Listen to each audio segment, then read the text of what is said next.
title of the story is Water, You Are Enough.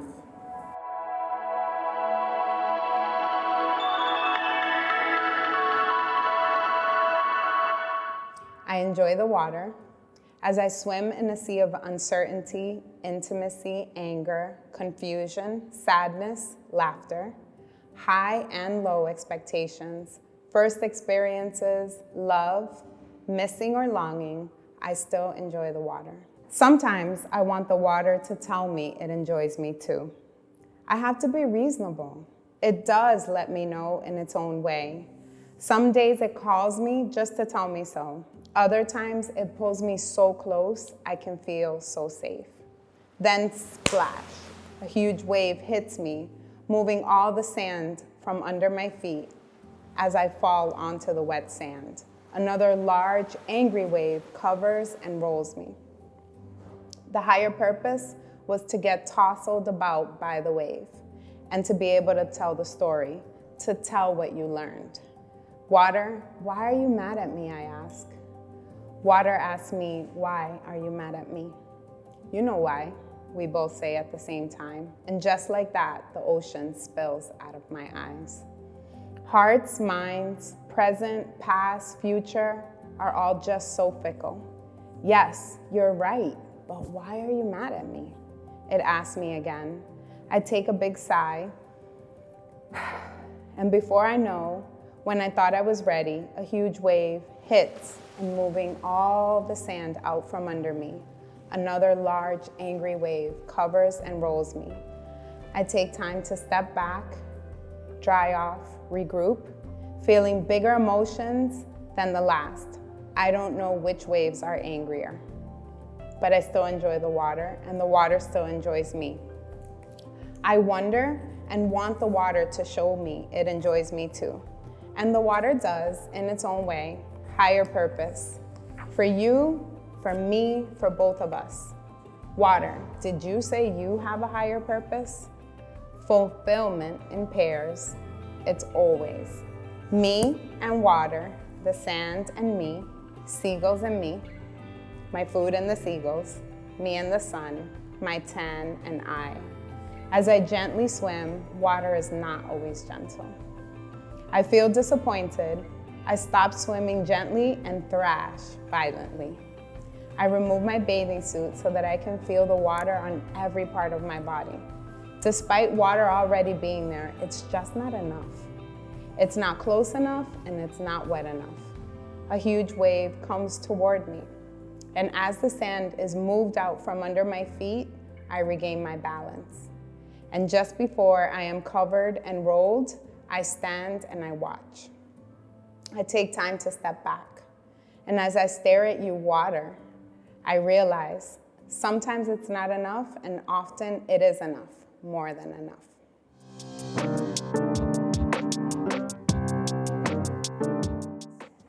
The title of this story is Young Lady Luck.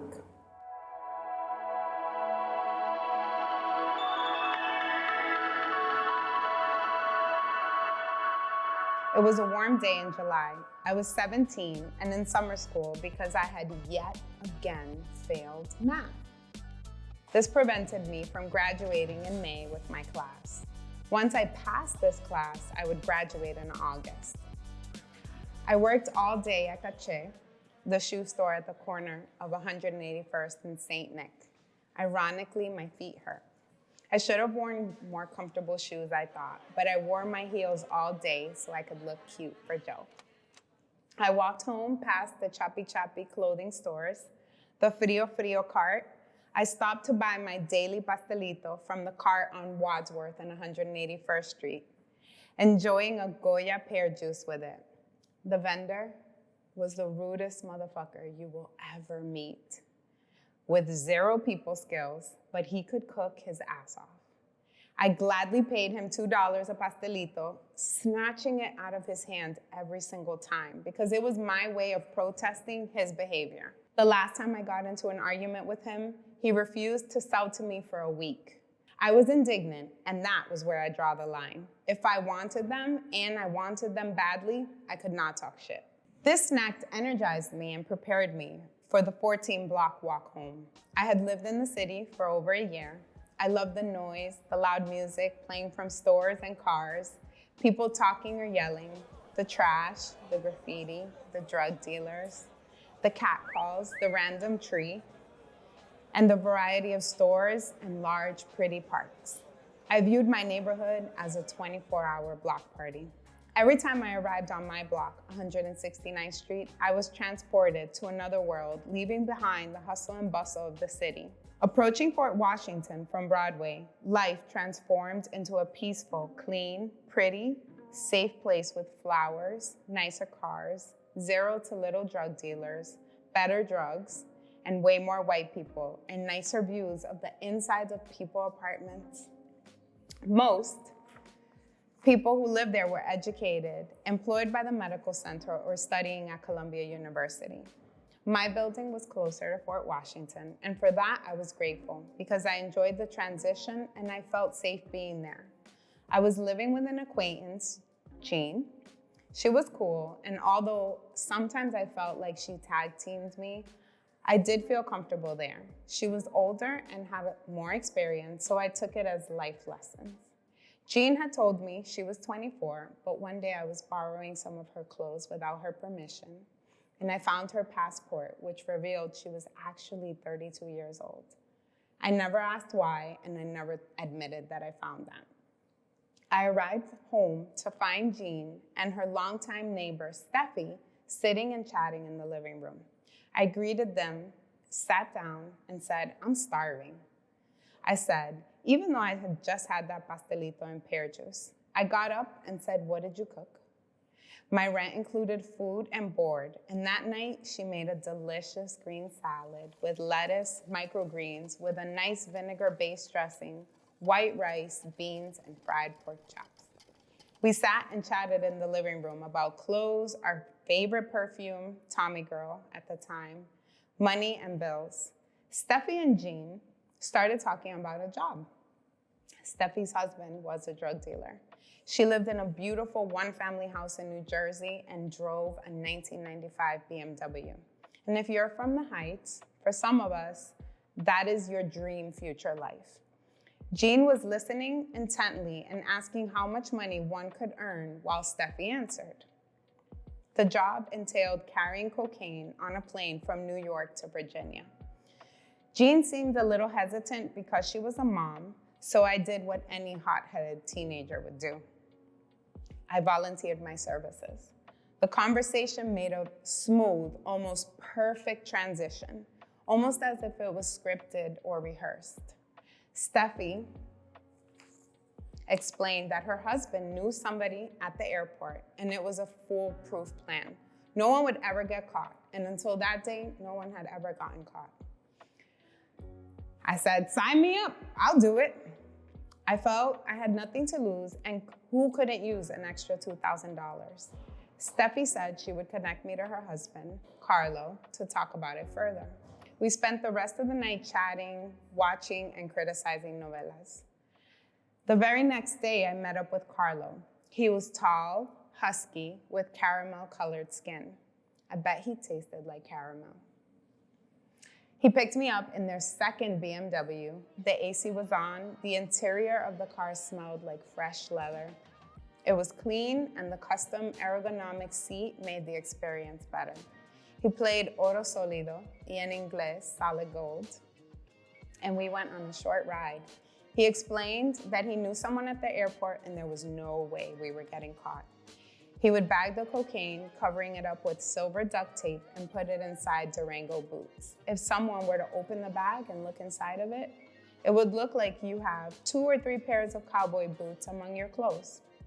And since it was a carry-on, the checks were minimal. He explained that I would be picked up at the airport in Virginia by his trusted associates. Carlo would pick me up and walk me right to the check-in and past the security checkpoint. And at that point, my only job would be to carry the carry-on past security and onto the plane. I would take my flight right back to New York the same day. I thought about it again and said, "Sign me up." So we planned my trip for the following week. Carlo picked me up in the morning and took me to breakfast. I had my usual go-to Dominican breakfast with mashed green plantains, delicious onions, sauté vinegar on top of the plantains with fried cheese and salchichon, and my favorite hot chocolate. I also ordered a butter toast that is actually heated on a panini press, and it's D&D, delicious and disgusting, because it was so much butter. We got to the airport, and he asked me if I wanted water from the airport shop. I looked at him and said, yes, please. I got juice, water for health, chips, a Snickers, and 4 magazines. I know I overdid it. At the check-in counter, everything went according to plan. He walked me to the security checkpoint, making small talk with the agent. He said goodbye, asking me to call him when I arrived. I gave him a kiss, a hug, and said a long goodbye. He whispered a reminder of the instructions about meeting his associates wearing an orange shirt. Nervously, I took the heavy bag. The further away I got from the security checkpoint, the better I started to feel. Boarding the plane, I looked around and I wondered, where's everybody else going and who are they visiting? At some point, I dozed off and I started to dream. In my dream, I'm pulling for a rosary bead, which I could not get off a hook. I pulled and I pulled, but the bead wouldn't come off. I was pulling on the rosary bead I had worn around my own neck. And as I pulled, I fell forward, out of my seat, head first into the wide aisle. In shock, I quickly returned to my seat to not continue to call attention to myself. I arrived at my gate and I looked for a payphone to call Carlo. Here, I said. He said, okay, see you later tonight. Click. In the distance, by the gate, I see a thin, older white gentleman waving. He wore an orange Ralph Lauren polo with matching Reeboks. Carlo must have told him what I was wearing. He welcomed me warmly, held out his hand as he reached for the bag and said, my car is this way. And I said, okay, great. Thinking, oh shit. We chatted through the airport. We arrived at the exit and I immediately felt the southern heat. I had never experienced that. His car was shiny, beige, long, and pimped out like one of the cars that you would see in a Snoop Dogg music video. Waiting in the car were 2 other men, Larry, who looked African American, and Juanito, who looked Latino. They were both husky, strong, and huge. As I got into the car, my stomach started to hurt, and I thought to myself, I shouldn't have eaten all that. Larry and Juanito introduced themselves. I acknowledged them as I sat quietly and looked at my surroundings as we drove away from the airport and toward the highway. As I watched out the car window, leaving the airport behind, my stomachache got worse. I made it past security at the airport. Thank God, I thought. Instead of relief, I felt dread. I realized I hadn't asked enough questions, and I was totally alone with a lot of drugs and 3 strangers in a place I had never been. I looked out the window and I tried to calm myself. My heart was pumping and my blood was rushing so hard I could feel the throbbing in my fingertips. 45 minutes later, we arrived at a beautiful white Cape-style house with a perfectly manicured, sprawling lawn. They walked me through a door right off the driveway, which opened up to a large, open-concept living room with a big, beautiful, dark green pool table in the middle of the room. To the right was a fully stocked, fancy wooden bar with stools, and to the left, a beautiful, oversized, beige, leather sectional facing a widescreen TV. Mick went to the bar, Juanito went upstairs with the bag, and Larry sat on the sectional. I stood blankly 5 steps into the door as if I was glued to that spot. I didn't realize it myself until Mick asked me, "Are you okay?" And I say, "I'm fine. Where's your restroom?" He pointed past the pool table to a door that led to a bathroom with a toilet that had not been flushed with no toilet paper. Great, I thought, and wondered why.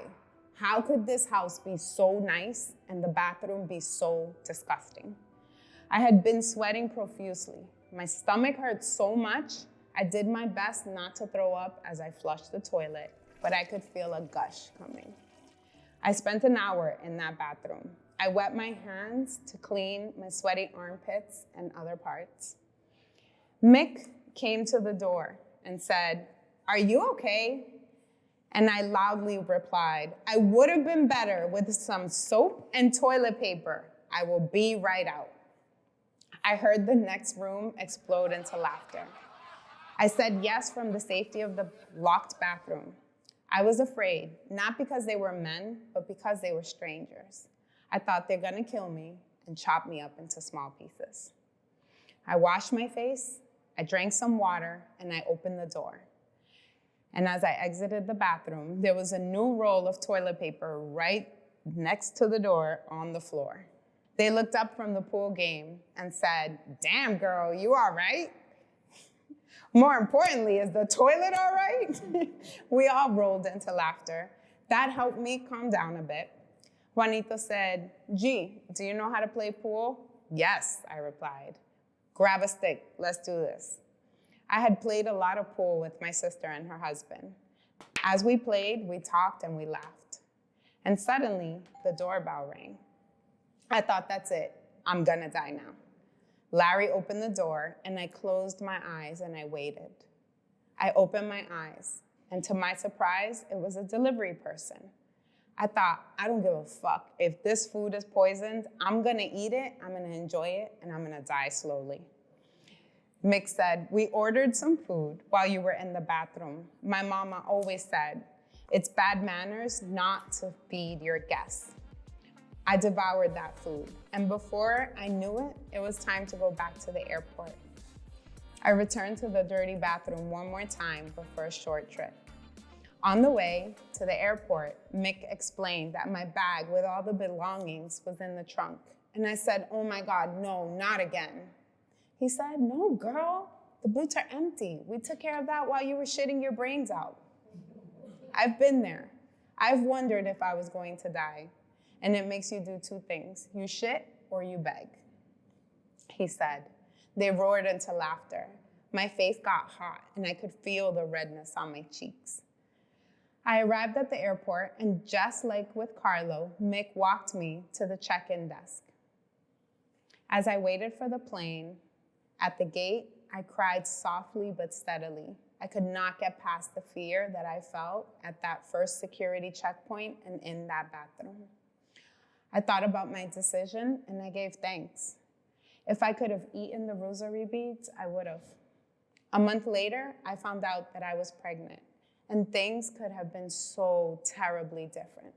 And looking back, as a mother, I want to smack some sense into my younger self. I reflect that for some of us, as this reflection could be a choice because of the company we keep or because we have limited and dangerous options in the neighborhoods we live in. Some of us are just not as lucky as I was, and I felt tremendous fear and was never caught. How much more fear must someone who has gotten caught have felt? I tell this story in hopes that a younger person can understand that sometimes Lady Luck is busy.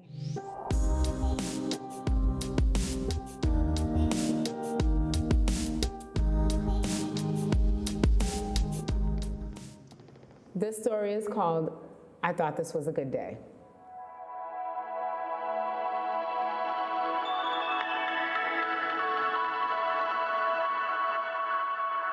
One hot summer day in 1992, our crew decided that it was a great day to have a cookout in the hood. It was 80 degrees outside. Our crew consisted of D, G, Ty, Antoine, T, and basically the whole neighborhood. The hood was a huge square of townhouses on either side, with small patios in the front, but a larger patio in the back. We had our gathering in the back. Since it was a large square, we were in the middle of that square. The sitting area was in the front of the square, facing the park. The opposite end of the square was facing a bodega. We all pitched in to buy hamburgers, hot dogs, steaks, chicken wings. We borrowed someone's grill, and I used my dad's cooler, without his permission, for drinks. We couldn't purchase alcohol because we were all underage, between 17 and 19 years old. We talked Ty's older sister, Lee, into going to the store for us. There was a game of dominoes going on at one table, a game of spades going on at another table. There were kids running around and having fun. Everything came together very well, and the food and drinks were flowing from about 12 to 5 p.m. Later that day, the gathering moved into the park around the corner. The kids were playing on the swings and running through the sprinklers. My girls and I were sitting on the bench having drinks and smoking weed while watching the basketball game. The park was packed. It felt like the entire neighborhood was having a great time. When the game was over, we all ate again, and the guys started a game of spades again. I am not a card player, so as usual, I sat around and I talked shit, because that's what I do. I talk a lot of shit. At around 9 p.m. or 10 p.m., I took my 1-year-old Jade home because it was past her bedtime. I lived about a 10-minute walk away from the park. I got home, I put Jade down, and she went right to sleep. I headed back to the park, but as I approached the park, I heard multiple gunshots. Immediately, I ran into my cousin T's house, which was a few steps from where I was standing and directly across from the park. The door was open. I heard her running down the stairs. We looked at each other and realized that our brothers and everyone, all the guys, were still in the park on the basketball court. My cousin Ty and I ran outside, but before we could get down the stairs, G was at the bottom of the stairs bleeding. G was our friendly neighborhood rapper. He always had a huge smile on his face, and he could talk you into anything. I mean, anything. G had his parties at other people's houses because he could not have the parties at his own house. He would talk someone into having the party during school hours when our parents were at work and call it a hooking school party. He performed at every local talent show and parade. Ty was directly in front of me as G suddenly collapsed in her arms. She kept screaming for him to stay awake. We tried to talk to him, screamed for someone to call an ambulance. There was blood everywhere. I've never seen that much blood come out of a human being in my life. There was complete chaos for what seemed like hours, but it was actually minutes. And G was suddenly unresponsive and died right there in Ty's arms.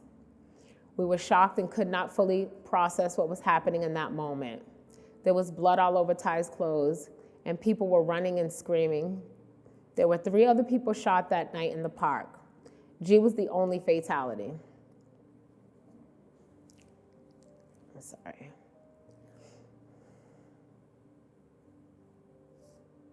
Angie suffered a gunshot wound to the chest and thankfully survived. Antoine suffered a gunshot wound to his back and died 10 years later. Jay suffered a gunshot wound to his arm or leg. There were so many ambulances out that night. We spent several hours in the waiting room of the ED, and by the end of the horrible night, we later found out that Antoine died as well.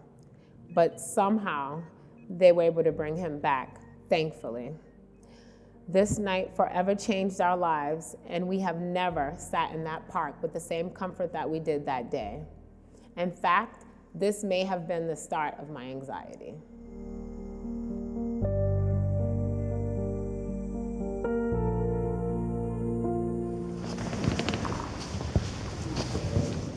The title of this story is Sex and Love.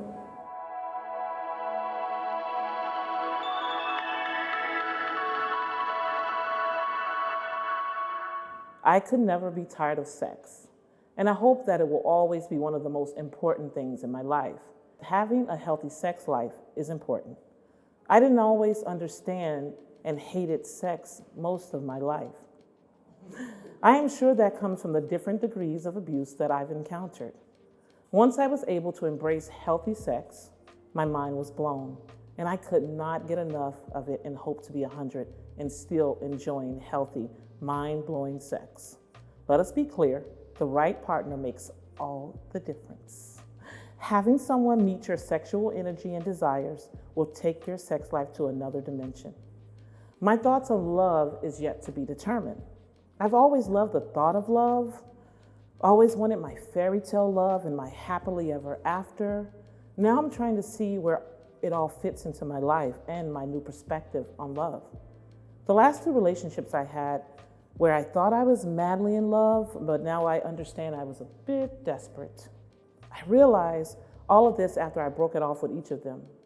I decided I would never be so desperate for someone to love me again, and that I would be super careful about who I shared my heart and my love with. In the middle of a pandemic, and the world appears to be falling apart, and people, even myself, are in panic mode and full of anxiety, I met a woman that matches my energy and my vibe. I call her my love, and she calls me queen. I feel like a queen every day because of her, and I genuinely love her for that. She likes that nickname I have for her. I can see it in her eyes, brighten, and a big smile on her face when I say, "Hi, my love." My love ignites a fire in my lady parts that can't be extinguished. The sexual energy is off the Richter scale, and I'm sure a massive earthquake has been happening in between my thighs. The only thing that appears to be missing is that butterfly feeling you get when you're in love. It's just not there. My love says she gets butterflies in her stomach every time she sees me or thinks of me. I keep wondering where or why I don't have butterflies. I care for this person, happy I met this person, but still no butterflies. I'm impressed the deep love she has for me. Never met anyone who shows their love in the way that she does, yet I'm looking for the same earthquake in my thighs to enter my heart.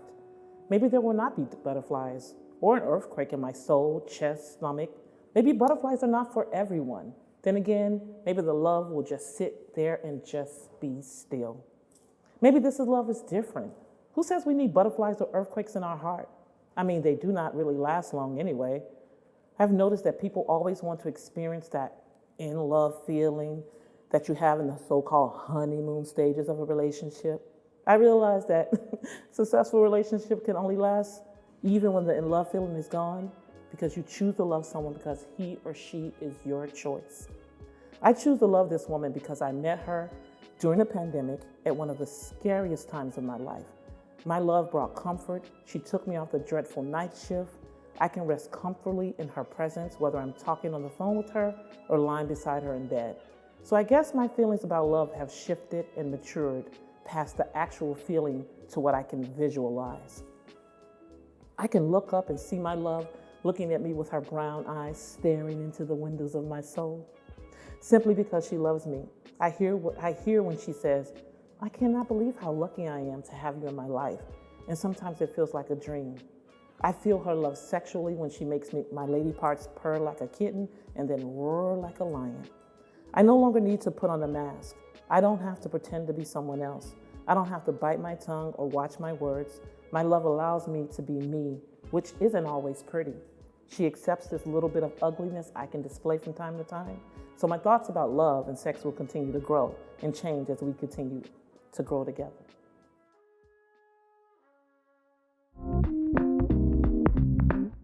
The title of this story is Thanks, Dr. Strange.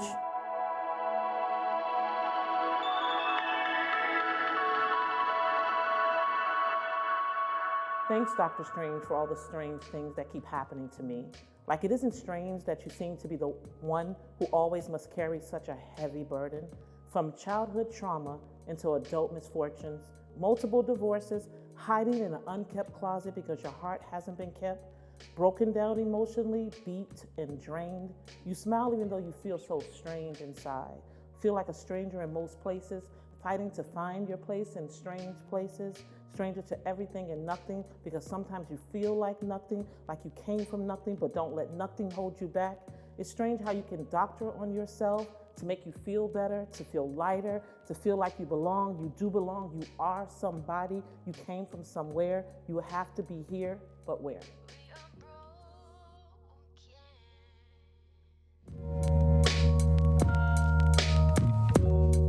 title of this story is From Living a Lie to Boldly Walking in My Truth.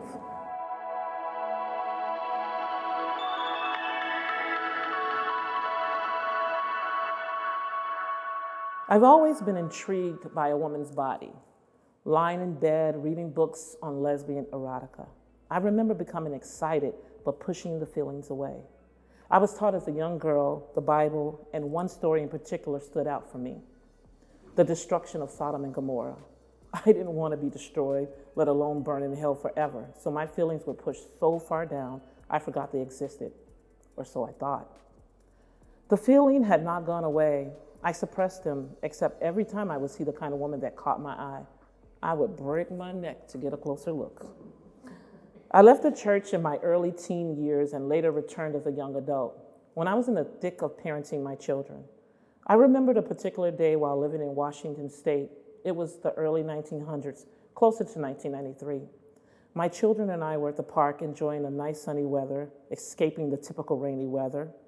While watching my children play, I heard my son Alexander let out a sort of shriek that sounded like he was singing in a soprano note. His stepfather said, "Boy, put some bass in your voice." It was at that moment I knew my 4-year-old son was gay. I know you're wondering, how could you know a 4-year-old was gay? I don't know, but I will say this: a mother knows. It wasn't about the lack of bass in his voice. It was something more. This was also the instant I began to question the way I had been brought up about being gay. My son was born this way. He didn't turn this way. But again, fear pushed my intellect away. After leaving the church again, I joined this social media platform called MySpace. You all remember that. And became friends and secretly interacted with lesbian women. I was married and miserable. He had cheated on me, and I no longer cared for him. I had stopped years ago, and at this point, we were just roommates.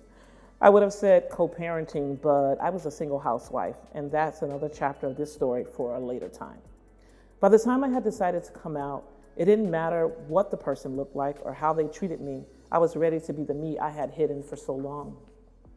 I had come out of the closet into a relationship that was controlling inside and outside of the bedroom. How did I leave one bondage into another? She lied, she cheated, she was abusive. I lost myself in that 4.5-year chaos and poisonous relationship. She had broken me, and there were some days I was unable to get out of bed. One day I realized, this isn't me. I hadn't decided to walk in my truth to live in this madness. I made the decision to leave for good. 2 divorces, 8 children later, I had the opportunity to work with a very confident Black judge who was nominated to the bench at 39 years old. She was a major in the Marines and a lesbian. I saw myself in her. I had almost enlisted in the Marines after graduating high school, but then I had my first child. My dream career was to be an attorney, and she was an attorney. I was always attracted to women who was masculine presenting like she was. I wasn't attracted to her. I was attracted to the me in her. This was it. This was my time to come storming out of my unkept closet. If you're wondering why I use the term unkept, it's because I had not been kept. I had allowed myself to be imprisoned. I had not kept my son. His soul was damaged by me. I was so busy trying to pray his gayness away when I was gay myself. I still wonder if he resents me for this behavior. He says he doesn't, and he's happy I'm finally living my truth. By the time his younger brother was ready to live his life and truth, I thought I was ready to let him be himself, because I'm now in a full-blown lesbian relationship. But I wasn't. I realized I had accepted him telling me that he was gay, but I had not accepted his reality. It was time for him to graduate 8th grade, and he wanted to wear a dress to graduation, and I convinced him that he shouldn't. I'm still upset with myself for not allowing him the space that he needed to be him in that moment. Now, working in a community where I have the pleasure to support other children who are struggling with family members' acceptance, I feel responsible to share my lived experience through work so that I'm able to help parents get it right, what I got wrong. Here's a bit of advice to parents and caregivers who are raising children who are part of the LGBT community. Please love your children more than your culture or religious beliefs. Home is supposed to be a child's sanctuary. If our children have to hide their sexual identity or their gender in their home, that means home isn't safe to them. My son ran away from home at 16 years old, and he sent me a text message saying, "I'm gay and I'm not coming home." He was missing for 3 months. I was frantic. I called every hospital looking for him because I didn't know if he was dead or alive. The scariest thing that I learned, not from him directly, but from the Boston Globe, my son shared that he had been using both marijuana and heroin. Home was not a safe place for him to be free. I could have lost my son to drugs. Don't lose your children. Open your minds. Listen to your children. Get them support. Allow them safe self-expression and watch them thrive. I am now living in a happy, safe, loving relationship with a woman who loves and adores me with her entire heart. I no longer have to live a lie, and I boldly walk in my truth. I came storming out of my unkept closet 11 years ago, full of pride, and I proudly wear pride colors daily with joy and peace in my heart. You will see it on my wrist, my phone, my shirts, my crock. I don't do it for attention. I do it because nothing can force me to hide again.